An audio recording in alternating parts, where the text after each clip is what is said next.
Hey, this is Dr. Jim again, and it's Wednesday, the 28th of December. Can't believe it. We're only a couple of days away from the end of the year, and we're kicking off Vision 2023. This is a celebration. This is going to be a celebration, and it's going to be a 1 year long celebration. I think you probably heard some people talking recently. They're talking about their birthdays, and they're talking about spending a whole month celebrating their birthday. Well, we're going to spend a whole year celebrating life givers. And the reason we're going to do that is because we're closing out 50 years. I'm closing out 50 years of ministry, personal ministry, 30 years of the ministry, James Henry Counseling, which is the birthplace of the Life Givers Network, and 20-something years of Life Givers. We got a lot to celebrate, so we're going to be doing that. We're going to have a 1-year-long celebration, and we'll be doing this every single week. We'll have a celebration every single week and a post every week. So I want to talk to you about, if you saw the name on here, what it says is Vision 2023. You can do this. You can. Those words are important. You can. I listened to some ministry this afternoon, some old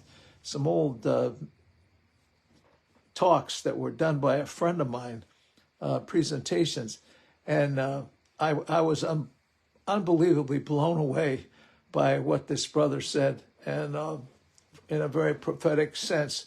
So, but I want to say to you that what I'm saying to you is that you can do this. What's this? This is you can engage with people who have been told they have a life-threatening or life-altering illness.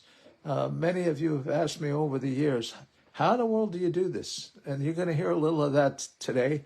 How do you do this? How do you work with people that have been told they have little or no time to live?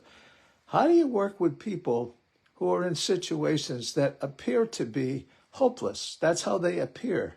They appear with the eyes. They appear to be hopeless, like there's nothing that can be done. Many of the people I've worked with over the years have been told, we're sorry, there's nothing we can do to help you. But you know what? That's not necessarily the way it is. And what we've told people for years, for many years now, is the fact that a diagnosis, hear this clearly, a diagnosis does not mean the beginning of the end, but it can be a whole new beginning.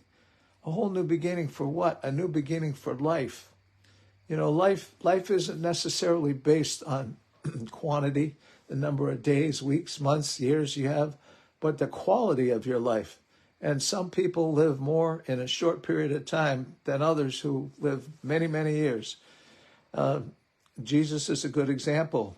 3 years from the time he began his ministry until the time he died and gave his life for us. 3 years. And look what happened. He's turned the world upside down. And we can do it in a short period of time. We can impact a lot of people in a very, very short period of time. So yes, it's possible. And you may be thinking, I don't know if I can do that. You may have a lot of doubts in your mind. But let me give you a few more you cans, all right? I wrote these down the other night. You can do this. You can make new discoveries. You can begin again. If you've started before and it didn't work, you can begin again. You can learn to be confident. You can figure out how to finish. We're going to be talking about finishing strong. There'll be a lot of things like that. A lot of you cans that can take place in your life this year if you want to walk with us.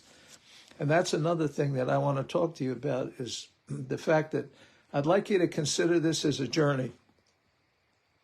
I'd like you to mark your calendar for Wednesday afternoon at about this same time, about 4:15 in the afternoon. And what you're going to get is you're going to get an opportunity to get bits and pieces of this for 50 weeks, 52 weeks, right up to the end of next year, right? And what are you going to get? You're going to get a lot of different topics, but let me give you this one. When I said you can learn to be confident, I want to share with you the word expectation today. And I want you to think about that. And I'd like you to write that word down. Expectation. What is your expectation? The scripture says, the psalmist wrote, and he said, my expectation is from God. That's where your expectation should come from. It should come from God. And here's one definition that I listened to today, and I'd encourage you to write it down, and I'll repeat it a couple of times, all right? It's the confident expectation heading toward joyful anticipation. The confident expectation that leads you to joyful anticipation, that you joyfully anticipate what's going to happen. Most people hear a diagnosis or told they got a problem or told they have trouble or told they have some disease, and the only thing they're anticipating is they're anticipating all of the difficulties that are coming. You know, I had a young woman, I think she's still young, who sent me a text here during the holidays, and I worked with her about 28 years ago, and she sent me a note, and she heard me say something, and she wrote me, and I said, "Where did you come across that?" And she said, "I heard it from you." And I was helping her 28 years ago, and her situation has totally changed. It's totally changed. And it's amazing. And when she was making decisions about what she was going to do with her life, it was hard for her to do that because she had no idea what was going to come. And everything that was in front of her looked like it was going to be difficult. And, you know, a lot of it was. But listen to these words: confident expectation, leading toward joyful anticipation. You know, God wants you to be joyfully anticipating what's happening in your life. And it should be constant like that. Let me tell you about a couple of people when I first started, 30 years ago, right? I had no idea what was going to happen. This was not an intentional decision on my part. And so for those of you who are listening, I'm not asking you to do that either, because this may come as a real surprise to you. What I'm asking you to do is consider what God might want to do through you to help some other people. Maybe one, maybe a whole bunch, I don't know. But what happened was I got caught by surprise one day, and I've told this story before, how a friend of mine came to work to do a sales seminar. And what he told me, when I saw the expression on his face that looked so sorrowful, he told me that what was happening was that his 5-year-old son was in Boston Children's Hospital and he was dying. And they did not expect him to live. I found that out later that day. They actually thought that maybe that day or the next day he would pass. So they were anticipating that they were going to lose him, right? But what happened to me was when he spoke to me, something in me rose up because of what he told me the circumstances were surrounding his son being in this place. They weren't expecting anything. People had walked away from them. Family, church leaders, friends, all kinds of people had just walked away. And the reason they walked away, and some of you have heard this before, is because people were anticipating that the situation was so bad that the person involved wasn't going to make it, right? And that's what they had told my friend Eli, was that your son is really, really bad, and they did not expect him to make it through the night.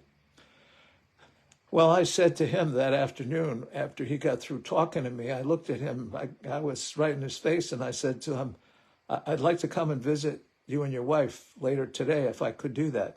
And he said, you do that? I said, "Yeah, I'd like to do that." I didn't know why I wanted to do that. I didn't know it was going to turn my life upside down. But you know what? I knew that I had to go. And he said that would be okay. And I did a lot of things in between, and we'll talk about those. And I went, and it was an amazing visit. And he didn't die that day or the next day. He lived a few more weeks, 3, I think. And there was a lot of things that happened during that 3 weeks. And that's the way life is. A lot of things can happen during that space, you know, the dash, as some people refer to it. There's a lot of things that can happen during that time that can change your life and change the life of people around you. Well, there's a couple other people. I mentioned to you the lady Diane who worked with me in the beginning when I got started. Well, that's where the name for this series of messages has come from. You can do this because she did a video for us the first year we were doing Life Givers. And the title of it was, You Can Do This, You Can Do This.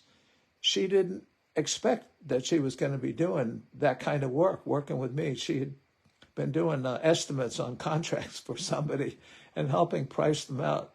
And next thing she knows, she found herself in a conversation with me when she didn't have that job anymore. And I said, would you like to come and help me out with this? And she wasn't sure that she wanted to work with people who were so sick. She says, I don't know if I'm equipped to do this. She didn't feel like she could, but I'm going to have her get on early in the next few weeks and see, as soon as we can work it out, have her tell you the story about how her life has changed and how doing this work with people who are not doing well, who are really doing very poorly, and it can be very discouraging, how that has revolutionized her life. And so she was totally changed by that, totally changed by that. And the story I told you about, the scripture that I encountered from the book of Numbers with Moses and Aaron and dealing with the sons of Korah, and that whole story, and we'll touch on that again. But Aaron, when Moses spoke to him and told him he wanted him to go get the censer and put fire in it and then put incense on top of the fire and take it, and he said, I want you to go and position yourself between the plague and the people. Can you imagine? What if God asked you, we were telling people to isolate this couple of years ago. When COVID hit, people were not running to go get in between COVID and the people. To the contrary, they were telling everybody we needed to isolate. Aaron looked at this thing, and God was sending the plague to consume the people that were giving Moses and Aaron a bad time. And he said, go and position yourself between the plague and the people. And that's exactly what he did. There's no dialogue. There's no discussion. There's no argument. There's no anything. Aaron took Moses' instructions and he followed them to the letter. And he went and positioned himself. And when he positioned himself, he found something very interesting happened. He said the plague stopped. And that wasn't until there were 14,700 people had died. And in the prior incident, not long before that, 250 sons of Korah, they had died. But when the congregation got hit with the plague, it was 14,700. If you can imagine a group of 14,700 people getting hit with something and they're falling over and like a wave, they're going down. And that would be kind of scary. And you know what? He just went and did it. He didn't argue, didn't do it. He just went and did it. Well, he didn't intend to go there. He didn't intend that day to do anything anywhere near like that. And I'm sure Moses didn't think about that either. All he knew was that was what was going to happen. And it was a simultaneous thing that happened for Moses and Aaron, that God spoke to Moses' heart, told him what to do, sent him on this mission to go position himself. And that's what you're going to learn. I'll use that word a lot, probably. Go position yourself between the plague and the people, between the problem and the people. Go roll your sleeves up and get into it. Get in the middle of it. Confident, and here's what will happen. And what you're going to hear over the next few weeks is hopefully going to do this very thing. It will build in you confident expectation, which leads you to joyful anticipation. Why don't you write that down? If you got a piece of paper, write that down. That's for today. Joyful anticipation, confident expectation leading to joyful anticipation. God wants his joy, the joy that was in Jesus, to be in you. And that's what we're going to be talking about. How do you live your life in such a way that you will have a joyful anticipation that you can engage with people who are so sick, who are dying, who are not doing well?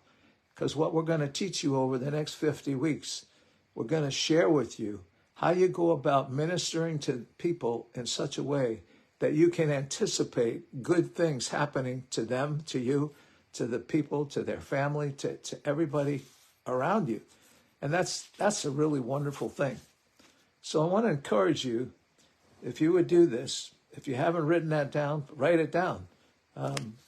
And what God's going to help you to do is he's going to help you to develop that attitude of having joyful anticipation. Sounds crazy. Sounds like an oxymoron. But you know what? That's the way it is. That's what's allowed me to continue now for 30 years doing this. And for 50 years of doing ministry. It's hard to believe it's 50 years already. This is crazy. 50 years. This year closes that out, 50 years of doing what I've been, working with people. And I wasn't always doing Life Givers, but I was always working with people that were sick and struggling in some way. And that's what this is. This is a new beginning. So, and the reason if you've looked at our website, you know that our website has a header on it, which we're working to get modified. Because what it says is, expect hope now. We spent a weekend together, 7 of us, a few years back, trying to figure out what we were going to put on that website that would attract people's attention. And what attracts attention is those words, expect hope now. They have to have an expectation that there's hope. Hope. What's hope? It's anticipation that something good's going to happen. And that's what we've been all about for so many years. And all these pieces are just starting to come together in a pretty wonderful way. And so I'm going to spell that out for you. And confident expectation. Say it again. It's a great thing. And what it is it's a journey, all right? It's a journey from here to there. And that's what we'll be doing together for this next 12 months, is taking a journey that will move you from wherever you are now, however you see this process, right? It's a process of learning how to do this. However you see the process, you can move with us, and you can move from wherever you are right now into a place where you're standing confident, and you're standing confident because you expect something good is going to happen. That is your expectation. It may not be the expectation of anybody else around you, but it can be your expectation. And you can set the tone for the atmosphere in a family, in a group, in a company, wherever you may be, where people are dealing with something that's ruining their lives, maybe, and their family, and who knows what else, where you can have joyful anticipation of something good happening in that situation. And I've heard these words over and over again over the last 30 years. You know, Jim, if you hadn't done thus and so, if you hadn't engaged with my mother, my father, my sister, whoever was involved, if you hadn't gotten involved with them and you hadn't been dealing with the things that you're dealing with, it would have been a tragedy. But because of what's happened over the last, weeks or months, they see it as a victory. And that's the way it ought to end. It ought to end in victory. So I want to leave you with that today, all right? No matter what you may be dealing with, or somebody in your family might be dealing with, people you know, and I want to ask you to do this. Our website is tlgn.org. And I want to encourage you to send us a note. And I know that takes effort. It's not as easy as a quick fix and just push the button, but and you can do that. Just write me an email at life, L-I-F-E, life at tlgn.org, and say, I want to do this. I want to engage with you. We want people to engage with us.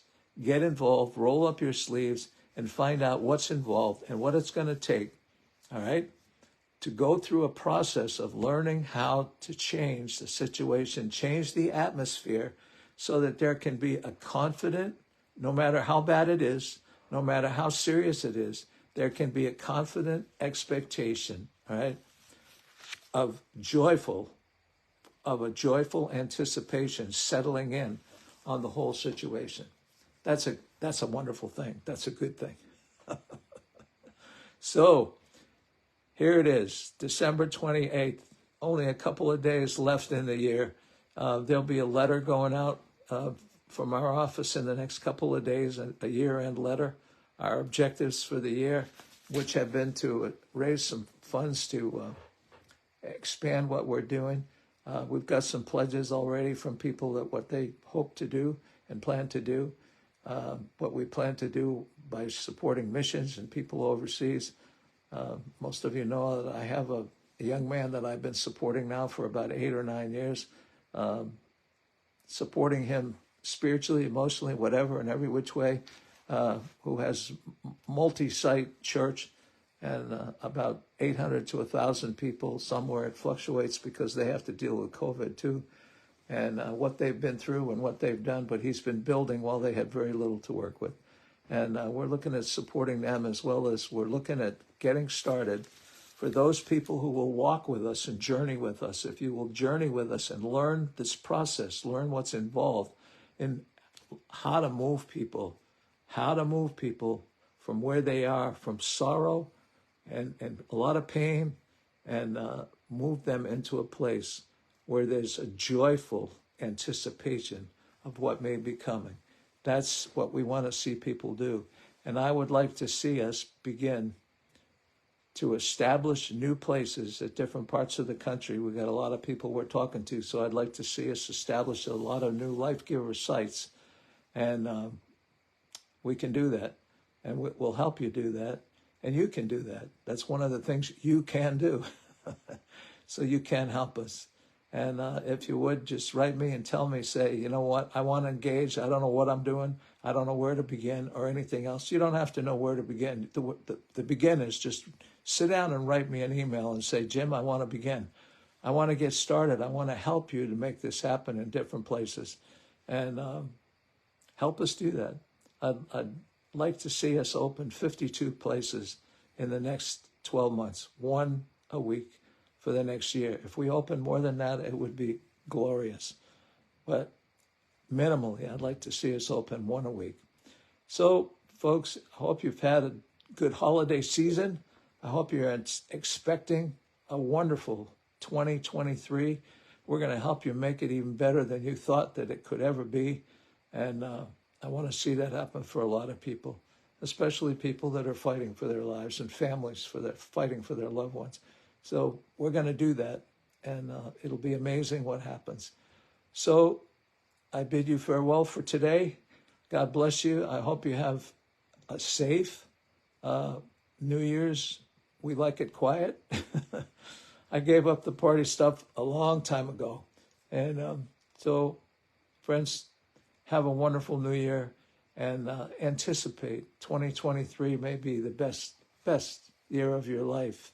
And we can enjoy it together. So God bless you. Have a wonderful evening.